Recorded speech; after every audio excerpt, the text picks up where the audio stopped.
Hi, everyone. We are going to try something new. We are going to do the weekly economic commentary with a video, and we'll see how this goes. So, really, the data that came out this week is all about real estate. Existing home sales declined 3.7%. That's existing homes, not new builds. We'll get into the new build data here in a little bit. But existing home sales declined 3.7%, and to be honest, there's a lot of speculation on why that is. But ultimately, we've got sellers that are reluctant to list their house because it is a seller's market, but at the same time, if you don't have a house to move into, because it is so difficult to get a signed purchase agreement on a new residence, you've got to have a place to live, and so people are reluctant to sell because it's so difficult to find a new property right now. But also, there's still some concerns over the pandemic. And so some people are reluctant to list their house because of that. It's creating a very difficult dynamic.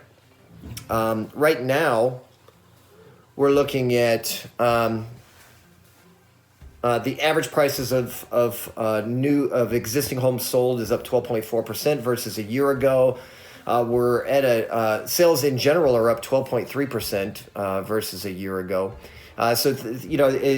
From a demand perspective, it's evident that the demand is there. It's just the supply is so tight. We're under actually still about 2 months of inventory right now, which just means that if no one listed any homes based on the current pace, it would only take about 2 months to sell all of the houses that are listed right now. It creates a challenge because, a healthier market would be something closer to 5 to 6 months. So we've got definitely some dysfunctions going on right there in the real estate market regarding existing homes. As far as new single-family homes, the sales soared 20.7%. Again, in contrast to existing homes,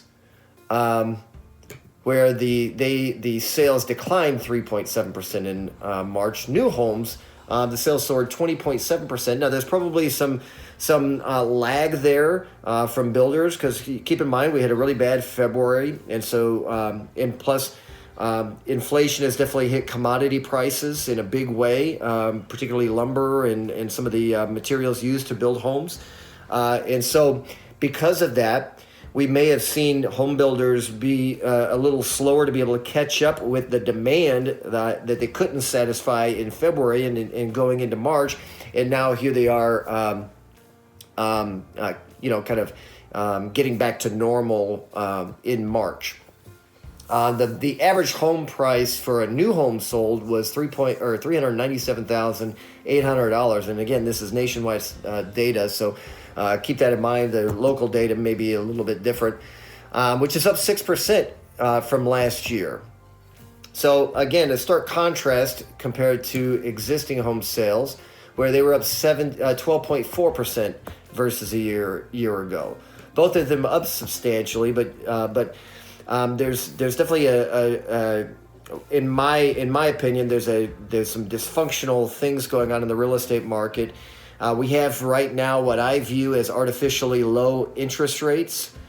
You definitely, again, have a reluctance of folks who are willing to sell their home. So we've got some challenges there.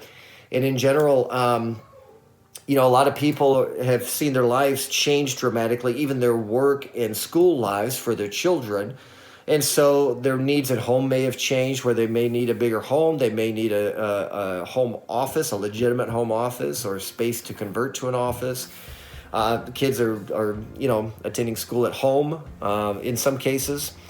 And so a lot of challenging dynamics that people are trying to adapt to.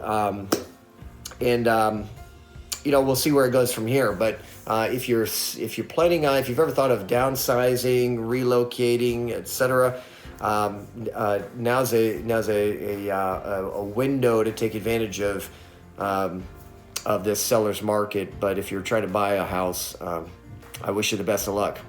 So let us know what you think about these